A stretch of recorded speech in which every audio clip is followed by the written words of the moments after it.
আমি এখনো বুঝতে পারছি না তারেক রহমান কেন এখনো লন্ডনে বসে আছে। ২৬শে মার্চ উত্তম সময় হবে মা এবং ছেলেকে দেশে ফিরে আসার জন্য এবং বিএনপিকে নিয়ন্ত্রণে আনা। সেই জন্য কিন্তু ব্যক্তিগতভাবে সেনাপ্রধান একসময় দোষী সাব্যস্ত হতে পারেন। প্রধান উপদেষ্টা প্রফেসর ইউনূস এবং সেনাপ্রধানের মাঝখানে এক ধরনের বিরোধ চলছে। দেশপ্রেমিক বাংলাদেশি দেশে বিদেশে যে যেখানে আছেন, আসসালামু আলাইকুম। আজ ২৫শে ফেব্রুয়ারি শহীদ সেনা দিবসে বিডিআরে শহীদ হওয়া সেনা ব্রাদার অফিসারদের রুহের মাগফিরাত কামনা করছি। একই সাথে কামনা করছি বিডিআর হত্যার নূতন তদন্ত যেন দ্রুত শেষ হয় এবং সকল দোষীদেরকে, দেশি ও বিদেশি সকল অপরাধীদেরকে শনাক্ত করা হয়, আওয়ামী সকল খুনিদেরকে দ্রুত বিচারের আয়তায় আনা হয় এবং বাংলাদেশের ইতিহাসের কাগজে কলমে লিখিত থাকুক ভারত কিভাবে সেনা হত্যার মাধ্যমে বাংলাদেশের স্বাধীনতা ও সার্বভৌমত্ব ধ্বংস করার চেষ্টা করেছে এবং চিরপ্রমাণিত হয়ে থাকুক যে ভারত আমাদের বাংলাদেশের চিরশত্রু। আমি এখনো বুঝতে পারছি না তারেক রহমান কেন এখনো লন্ডনে বসে আছে। ১৬ বছর বিএনপি তো স্বৈরাচারী শেখ হাসিনাকে সরানোর জন্য কোনো কাজই করল না, শুধু ঈদের পরের আন্দোলনের ডাক দিয়ে গেল আর সমস্ত জাতির সাথে তামাশা করে গেল।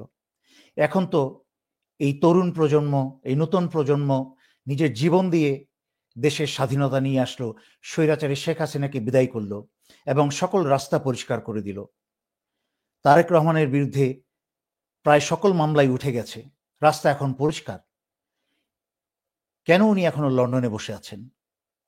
ওনার তো উচিত বাংলাদেশে ফিরে এসে এই লাগামহীন বিএনপি যেরকম পাগলা ঘোড়ার মতো উন্মত্ত হয়ে উঠেছে সারা বাংলাদেশে, ওনার তো উচিত বাংলাদেশে ফিরে এসে এই বিএনপিকে নিয়ন্ত্রণে আনা, ওনার বিএনপির নেতাদেরকে, এই ভারতের এবং আওয়ামী পয়সা খাওয়া নেতাদেরকে নিয়ন্ত্রণে আনা।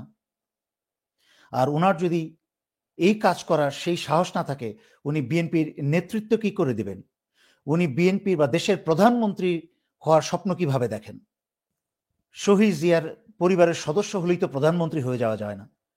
একটা নেতৃত্বের যোগ্যতা দরকার আছে, কারণ এর সাথে জাতির স্বাধীনতা, সার্বভৌমত্ব এবং ভাগ্য জড়িত। তাই আমি আশা করি ২৬শে মার্চ উত্তম সময় হবে মা এবং ছেলেকে দেশে ফিরে আসার জন্য এবং বিএনপিকে নিয়ন্ত্রণে আনা। জনগণের জন্য, দেশের জন্য অত্যন্ত অশনি সংকেত। যেভাবে ভারতের সেনাপ্রধান, ভারত, বিএনপি সবাই একসাথে দ্রুত নির্বাচন চাইছে।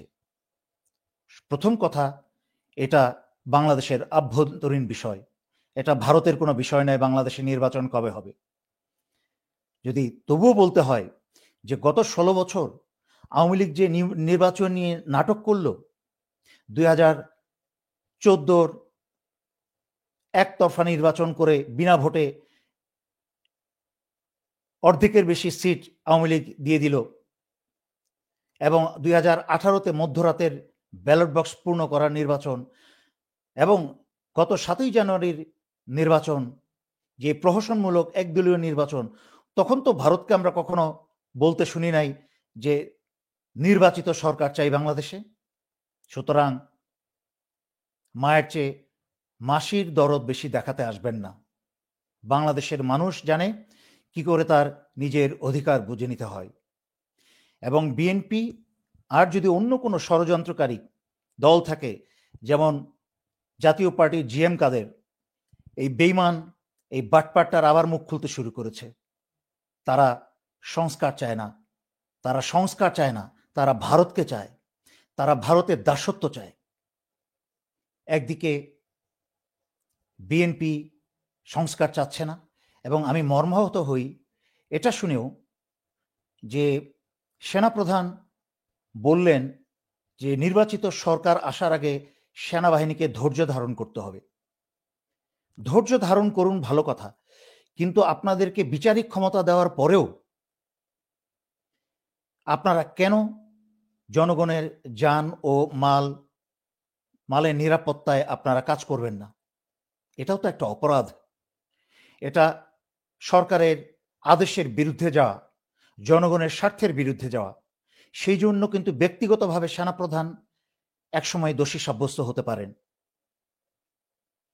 যখন 2007-8 সালে বা 1-11 সময় সেনাবাহিনী মাঠে ছিল, সারা বাংলাদেশে বিশেষ করে ঢাকা শহরে রাত্রে 12টার পরেও মেয়ে মানুষ একা চলতে পেরেছে স্বাধীনভাবে, তাদের কোনো ভয় ছিল না। কেন আজকে বাংলাদেশে ঢাকা শহরে এত করুণ অবস্থা? কারণ আমরা দেখতে পাচ্ছি সেনাবাহিনীকে নিষ্ক্রিয় করে রাখা হয়েছে। এর দায়িত্ব তো আজকে হোক কালকে হোক একজনকে নিতে হবে।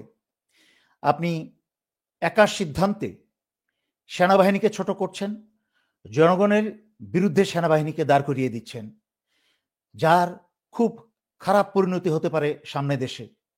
একটা জিনিস বিএনপি এবং সকল বাহিনীকে মনে রাখতে হবে যে জুলাই আগস্ট 24 ভুলে গেলে চলবে না। আমাদের এই নূতন প্রজন্ম কিন্তু রাস্তায় নামতে শিখেছে, জীবন দিতে শিখেছে। তারা কিন্তু গণভবন 32 নাম্বার সব ভাঙতে শিখে গেছে। সুতরাং এরপরও যদি কোনো জমিদারের বাড়ি ভাঙতে হয়, কোনো রাজাবাদশার বাড়ি, যারা বাংলাদেশের রাজনৈতিক দল নিজেদেরকে রাজাবাদশার পরিবার মনে করেন, তাদের বাড়িও যদি ভাঙতে হয়, তাদের বাড়ি যদি সারা বাংলাদেশের নতুন প্রজন্ম মিলে একসাথে একজোট হয়ে নেমে যায়, তখন কিন্তু আপনারা পালানোর জায়গা পাবেন না। সেই জন্য বলছি, এখনো সময় আছে, আপনারা দেশটাকে সুন্দর পরিবেশ গড়ে তুলতে সাহায্য করুন, যার যার দায়িত্ব পালন করুন। এবং আরেকটা অত্যন্ত গুরুত্বপূর্ণ কথা বলবো, আমি জানি প্রধান উপদেষ্টা প্রফেসর ইউনূস এবং সেনা প্রধানের মাঝখানে এক ধরনের বিরোধ চলছে, মনোমালিন্য চলছে, এক ধরনের এগো বা নিজেদের অহংকার চলছে, কিন্তু শিলেপাটায় ঘষাঘষি, মরিচের কাজ শেষ। প্রধান উপদেষ্টা ও সেনা বাহিনী প্রধানের মাঝখানে ঘষাঘষিতে কিন্তু জনগণের এবং দেশের অবস্থা শেষ। আমরা তো যারা বুঝি, যারা আল্লাহ কথা বলার তৌফিক দিয়েছেন বা সেই দেশপ্রেম এবং সাহস দিয়েছেন, তারা তো চুপ করে বসে থাকতে পারি না। মনে করবেন না আমরা এসব বুঝি না, এসব ভিতরের সমস্ত খবর রাখি এবং জানি কি কি হচ্ছে, ভিতরে কি হচ্ছে সব জানি। অনেকেই আপনারা অপছন্দ করছেন ছাত্রদের রাজনৈতিক দল কেন হচ্ছে।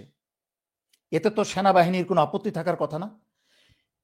আপনারা ছাত্রদের রাজনৈতিক দল হিসেবে কেন দেখবেন? আপনারা দেখবেন এটা তরুণদের রাজনৈতিক দল। আপনারা নিজেরা যার যার দায়িত্ব পালন করুন। এমন আশা করবেন না যে বিএনপি ক্ষমতায় আসলে অতীতের যারা যেই অপরাধ করেছেন, আপনাদের সমস্ত অপরাধকে মাফ করে দেওয়া হবে, যদি বিএনপির সাথে আড়ালে এমন আতাত করে থাকেন, যেই সব খবরও আমার কাছে আছে। তাই এই নতুন প্রজন্মের রাজনৈতিক দলকে ভয় পাওয়ার কিছু নেই। যদি নতুন প্রজন্মের রাজনৈতিক দল এরা কোনো ভুল করে, সবার আগে আমি প্রতিবাদী হয়ে উঠব। আমি আওয়ামী লীগের বিরুদ্ধে প্রতিবাদ করেছি, সবার আগে মিডিয়া যুদ্ধ শুরু করেছি। একইভাবে বিএনপির সমালোচনা করি, যে ভুল করে তার সমালোচনা করি। সুতরাং আমি নতুন প্রজন্ম যদি ভুল করে, তাদেরকে ভুল ধরব, শুধরে দিব এবং তাদেরকে পথ দেখাবো বড় ভাই হিসেবে এবং দেশপ্রেমিক হিসেবে। সেটা আমার দায়িত্ব।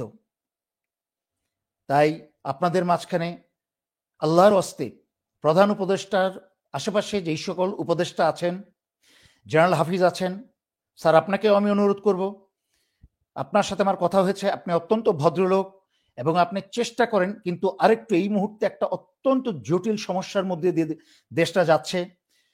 আপনাকে আমি অনুরোধ করব, ব্রিগেডিয়ার শাখাওয়াত স্যারকে অনুরোধ করব এবং আমাদের স্বরাষ্ট্র উপদেষ্টা জেনারেল জাহাঙ্গীর স্যারকেও আমি অনুরোধ করব। আমরা দুজন একসাথে চাকরি করেছি, পাশাপাশি একসাথে চাকরি করেছি। সেই সুবাদে আপনি আমাকে স্নেহ করেন, সেই সুবাদে আমি সেই দাবি নিয়ে একই ব্রাদার অফিসার হিসেবে দাবি নিয়ে বলছি, আপনারা প্রধান উপদেষ্টাকে বলুন যে দেশের ক্ষেত্রে মাথা উঁচু রাখতে, বাট সেনাবাহিনীর ক্ষেত্রে কম্প্রোমাইজ করতে বলছি না, বাট সেনা প্রধানের সাথে সৌহার্দ্যের সাথে পরস্পর সম্মানের সাথে পাশাপাশি বসে আপনারা যেই সকল জায়গাগুলো অমীমাংসিত আছে, বিতর্কিত আছে, আল্লাহর হস্তে আপনারা দেশ এবং জনগণের স্বাধীনতার স্বার্থে এই দেশের সাধারণ মানুষের নিরাপত্তা এবং শান্তির স্বার্থে আপনারা বসে এটাকে মীমাংসা করুন। এবং যারা আশেপাশে উপদেষ্টা এবং সহকারী উপদেষ্টা আছেন, সবার দায়িত্ব এটা প্রধান উপদেষ্টাকে বোঝানো। সেনা প্রধানকে আমি ব্রাদার অফিসার হিসেবে অনুরোধ করছি যে একই উপদেশ আপনার জন্য। প্রফেসর ইউনূস আন্তর্জাতিক মানের সম্মানিত একজন ব্যক্তি, আপনি জানেন বিএনপিও সেভাবে দেশ চালাতে পারবে না যেভাবে প্রফেসর ইউনূস দেশ চালাতে পারবে। কারণ বিএনপি ক্ষমতা পাওয়ার আগেই তারা দেশ চুষে খেতে চাচ্ছে। তারা এখনই চিৎকার করে দাবি করছে যে তারা সবকিছুর মালিক এবং বিভিন্ন বাজারের মালিক, জমির মালিক, বাড়ির মালিক, জমি দখল ইত্যাদি ইত্যাদি। চিন্তা করে দেখেন, আমরা বিএনপি যদি নিজেদের সংস্কার না করে, এরা তো বর্তমান সংস্কার প্রফেসর ইউনূসকে সংস্কার বলছে, সংস্কার করার প্রয়োজন নেই, কিন্তু আমি বলবো বিএনপি সংস্কার করার আগে কোনো নির্বাচন দেওয়া উচিত নয়। সবার আগে বিএনপির সংস্কার করতে হবে। কারণ বিএনপি যদি সংস্কার না করে, আমরা নির্বাচনের পরে বিএনপি পাশ করলে কিন্তু আমরা আরেকটা আওয়ামী লীগকে দেখতে পারবো। মনে রাখতে হবে, স্বৈরাচারী শেখ হাসিনা সকল খারাপ জিনিস আমরা জানি, কিন্তু তার একটা জিনিস ছিল, সে কিন্তু ভারতের সাথে বার্গেন করতে পারত, দরদাম করতে পারত, দেশটাকে বিক্রি করে নিজের জন্য সুবিধা, নিজের পরিবারের জন্য সুবিধা ভারত থেকে আদায় করতে পারত। কিন্তু বলে দিচ্ছি আমি, আজকের দিন তারিখ এই 25শে ফেব্রুয়ারি 2025, লিখে রাখেন, বিএনপি ক্ষমতায় আসলে ভারত চাওয়ার আগে দিয়ে দিবে,